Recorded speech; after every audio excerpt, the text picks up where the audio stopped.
Donc, nous allons, ça fait bientôt 3 heures à 4 heures de temps qu'on parle, sur un sujet très délicat, le sexe. Nous parlons du sexe et la pratique du sexe et la sexualité. Je pense que nous n'en parlons pas assez, suffisamment assez dans l'église du christianisme céleste. Et c'est ce qui explique certaines dérives de nos devanciers, de nos devancières, de nos mamans de paroisse, des mamans sur la parole, des jeunes de l'église. On devrait insister là-dessus si c'est l'élément par lequel l'ennemi de l'homme envoie les hommes à la perdition aujourd'hui. Il vaut mieux demander à Dieu de nous inspirer, nous les devanciers, qu'on laisse l'hypocrisie de côté et qu'on parle de la sexualité. Maintenant, à côté, nous avons des filles mères dans l'église. Qui parmi nous voudrait avoir sa fille qui a un enfant ici, un enfant ici, un enfant ici? Qui? Personne. Et si vous allez dans la Bible Tob, il y a un passage de la Bible Tob, là j'ai oublié, qui disait que le plus gros souci d'un père, c'est de voir sa fille se marier. Et quand elle se marie, qu'elle ne soit pas une femme adultère. Aujourd'hui, il y a, pour terminer, nous avons le problème de filles mères dans l'église et pères seuls également dans l'église. Que Dieu nous épargne ça. Amen. À quoi cela est dû? Ça peut être dû au phénomène de ces esprits-là que les gens appellent Mami Wata, sinon en bon français c'est succube et incube et en anglais mermaid. Ce sont ces esprits-là dont a parlé le Seigneur dans Moïse dans Genèse chapitre 6, là, à partir du verset 3, qui sont venus entrer dans les gens. Ça entre dans les hommes comme ça entre chez les femmes. Chez les hommes, quand ça entre en eux, ils sont toujours en érection, toujours envie d'éjaculer, toujours envie d'éjaculer, toujours. Ils sont en érection et ce sont ces esprits qui naissent. Là, chez la femme aussi, le sexe d'un seul homme ne lui suffit pas. Il faut, elle demande ça là, c'est une manifestation de ces esprits succubes et incubes. Parfois, c'est un sort qu'on lance aux gens. Parfois, ça résulte des malédictions générationnelles. Parfois, ça résulte des envoûtements. Seul Dieu peut nous en délivrer. L'Éternel, Dieu seul, peut nous en délivrer, peut nous délivrer de ces esprits, mais il faudrait que nous offrions à l'Éternel l'occasion de nous en délivrer par le sang de Jésus. Voilà. Sans ça, ce n'est pas possible. C'est des esprits terribles et têtus qui ne quittent pas. Vous avez lu Matthieu 12 à partir du verset 41. Pour notre part, moi je veux donner une recette très simple. Papa au chauffard, gloire à Dieu, quand il était vivant, il ordonnait. Il ordonnait. Peut-être que je vais arriver à ce stade un jour, l'Éternel va me faire aussi, me donner la grâce d'ordonner. Vous cherchez le sable de l'oratoire, ce que vous appelez parvis. Non, le parvis, sur une paroisse, c'est la cour. Ça peut être le parvis extérieur, le parvis intérieur. Voilà. Vous prenez de l'eau, tous les soirs, beaucoup de parfum là-dedans, avec le sable de l'oratoire. Le sable de l'oratoire. Ça peut être là où les fidèles restent à l'oratoire, ou bien le sable du temple, de l'autel de l'oratoire, vous mettez là-dedans. Parce qu'il y en a, quand ils dorment, ces esprits-là viennent les faire éjaculer. Ils éjaculent. Il y a des femmes aussi, quand elles dorment, elles voient un homme en train de coucher avec elles. Et d'autres prennent même plaisir. Elles ne veulent plus d'un homme. D'autres ne veulent plus d'une femme. Et ils attendent que la nuit vienne. Allez, parce que l'esprit va arriver, ils vont se satisfaire. Elles vont se satisfaire. Oui. Donc, il faut chasser ces esprits. Sinon, vous pouvez donner même 1 milliard d'euros de dîmes à l'église, mais vous êtes souillés devant l'Éternel. Ces esprits vous souillent. Et vos prières ne peuvent pas marcher. L'Éternel ne peut pas vous accepter.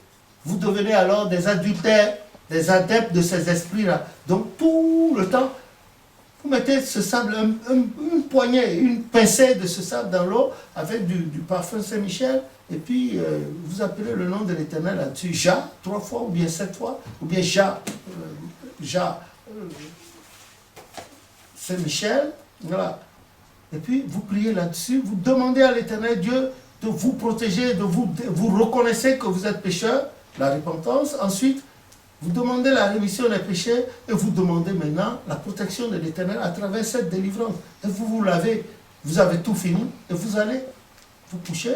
Après ça, vous couchez avec une petite prière, un passage, vous lisez un passage biblique et puis c'est ça. Et vous allez vous coucher. vous allez voir, il va y avoir un changement. Chaque fois que vous faites avec foi, c'est la condition sine qua non. Avec foi, ça va passer. Vous allez vous retrouver, vous serez libre et désormais, ces esprits vont vous quitter et votre ménage sera bien. Parce que si ça se passe entre un couple et une femme, dans un couple, ce ménage va éclater. Parfois, l'homme est en train de faire l'amour avec sa femme et en fait, la femme sait que le sexe qu'il a pénétré en ce moment, c'est pas le sexe de son mari, que c'est plus gros que d'habitude, que le sexe qu'elle a en ce moment. Les esprits font ça. Et ils entrent dans l'homme et sans que le gland de l'homme a pris du poids. Ce sont les esprits qui font ça. Et elle-même, elle sent que quelque chose chez l'homme aussi, c'est la même. Pendant qu'il fait l'amour avec sa femme, c'est une autre femme qui voit à la place de la femme. Et la femme aussi voit un autre homme. Ou bien, un homme vient s'interposer entre les deux quand ils sont couchés. L'être est là, un homme est là, ou bien une femme est là. À partir de ce moment, le ménage ne peut pas marcher. Il va y avoir toujours des histoires. La femme est colérique, l'homme est colérique, il ne s'arrête pas avec une femme, il va partout. Que Dieu nous protège. Donc, c'est des paramètres à ne pas oublier dans le mariage. Et quand vous parlez de sexualité également, c'est des esprits. Quand ils voient que voilà deux êtres qui s'aiment et qui veulent respecter les lois, allez, ils viennent vous souiller. Si vous n'êtes pas fort, vous ne savez pas pardonner, la délivrance, le petit travail de délivrance spirituelle dont je viens de vous parler, si vous avez des rancunes, ça ne marchera pas. Hein? Ça ne marchera pas. Ça, c'est la nourriture de Satan. La rancune, c'est une de ses armes. Voilà. Il faut pardonner. Quand il y a délivrance, ça veut dire qu'il y a pardon. Et quand l'Éternel vous fait du bien, même si c'est un petit bien, il faut toujours faire le témoignage publiquement. Quand vous faites le témoignage, le Christ a dit, si vous me confessez devant les hommes, je vous confesserai devant mon Père. Mais celui qui se garde de me confesser, je ne le confesserai pas. L'Éternel vous fait... La chance que vous avez, votre paroisse ici, vous pouvez parler entre vous, c'est la famille, tout ça. Voilà. Il ne faut pas oublier, hein, il ne faut pas oublier de faire toujours, de rendre témoignage à des actions de grâce à l'Éternel à travers votre témoignage. À partir de ce moment, votre ménage va marcher. Ça va marcher, il n'y a rien à faire. Ça va marcher, ça marchera. Si vous êtes ouvert avec l'Éternel, vous n'êtes pas hypocrite, il n'y a pas de rancune, ça marchera. Que le nom de l'Éternel soit béni. Amen. Écoutez, nous ne sommes pas Dieu. Personne mieux que Dieu sur la terre ne peut parler de la sexualité correctement. C'est Dieu qui a fait les deux sexes qui est là. Bon, à côté de ça, il y a aussi des créatures qui ont les deux sexes à la fois. On les appelle les hermaphrodites. Voilà. Ils ont les deux sexes à la fois et ils peuvent s'auto-féconder. Voilà. On dira, est-ce que ça vient de Dieu ou bien ça vient des démons? Moi, je ne saurais vous répondre. Mais il existe des cellules de ce genre. Pour ceux qui ont fait la biologie, tout ça, ils doivent savoir. Voilà, exactement. Que le nom de l'Éternel soit béni. Et que son nom... Bon, nous allons terminer ce soir et nous redonnons la parole à la maman de la paroisse qui a proposé le thème. Elle va faire un survol de tout ce qui a été dit, elle va faire sa conclusion. Et nous pensons que la prochaine fois, elle sera...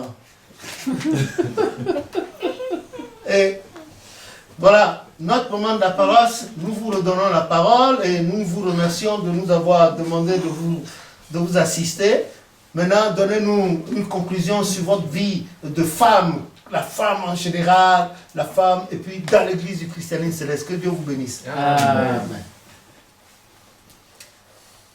Nous allons mettre, c'est la clôture de notre thème de ce soir, la sexualité.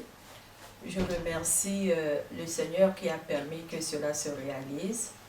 Le peu que nous avons entendu entre nous, les intervenants, nous tous nous avons intervenu, que cela reste ancré en nous au nom de Jésus. Amen. Et que cela, avec la grâce du Seigneur, qu'il nous aide à mettre tout ce qu'on a entendu en pratique et que on arrive, qu'on ait des langues légères pour éduquer nos enfants. Amen. Pas seulement ceux qui sortent de nos entrailles, mais qu'on éduque nos enfants, hommes comme garçons, pour qu'ils fassent très attention et que le sexe n'est pas un jeu. Je conseille aussi beaucoup à regarder cette vidéo pour essayer de comprendre qu'avec Dieu, on arrive toujours à s'en sortir. Qu'on se remette tout à Dieu et que vraiment cet enseignement nous aide à évoluer sur ce côté-là. Bon, maintenant, en tant que maman, ben, je ne peux que conseiller aussi à mes filles, mes fils aussi d'ailleurs, que voilà, faut toujours lire la parole de Dieu, essayer de demander, quand on ne comprend pas, essayer de demander aux anciens. Je sais que peut-être beaucoup n'auront pas cette chance-là, mais moi j'ai cette chance que j'ai un qui est à mes côtés, je demande et puis j'arrive à comprendre certaines choses maintenant. Cherchez, vous allez trouver par la grâce de Dieu. Amen. Ne restons pas muettes et puis voilà, que Dieu nous bénisse et qu'il continue à nous enseigner au nom de Jésus. Amen. Nous avons entendu la sœur Marine. Et généralement, elle parle, mais je ne sais pas si c'est parce que son mari est en face qu'elle n'a pas voulu parler. Et il n'y a pas de complexe à parler, surtout à la paroisse Géliel où les gens spirituellement sont des évolués. Il faut toujours évoluer. Il ne faut pas empêcher les femmes de prendre la parole. Que les femmes aussi n'empêchent pas les hommes de prendre la parole. Faut pas, parce que le Christ, on acquiert de la connaissance par de la connaissance. Si vous avez de la connaissance, vous voulez aller plus loin, vous êtes obligé encore d'acquérir de la connaissance. Qui peut tout connaître? C'est le Seigneur seul. Et c'est son esprit qui nous enseigne, qui sonde les pensées de Dieu jusqu'à ses profondeurs. Que le nom de l'Éternel soit béni. Donc, pour son intervention, nous demandons qu'elle puisse nous dire quelque chose. Ensuite, le devancier Charles. Et si quelqu'un voudrait dire, ajouter quelque chose, et Christian aussi va parler parce que c'est actuellement le jeune adolescent parmi nous. En attendant, une autre fois, si Dieu le veut, on va peut-être revenir sur ce débat, ou bien sur nos débats, et demander aux gens de poser des questions. Je remercie aussi l'Éternel Dieu qui nous a permis de mener ce débat, car ça a été instructif pour chacun de moi, pour ma part aussi en tant que femme au foyer, en tant que mère aussi, tout ça. Et bon, j'ai beaucoup appris, c'est-à-dire savoir, surtout en toutes choses, mettre Dieu devant et comment s'éduquer soi-même dans un couple et comment aussi, parce que les enfants sont aussi, de la même manière nous sommes à l'image de Dieu, les enfants aussi sont à notre image aussi, tout ça, donc comment inculquer aussi cette éducation aux enfants pour qu'ils aient aussi une vie meilleure pour nous.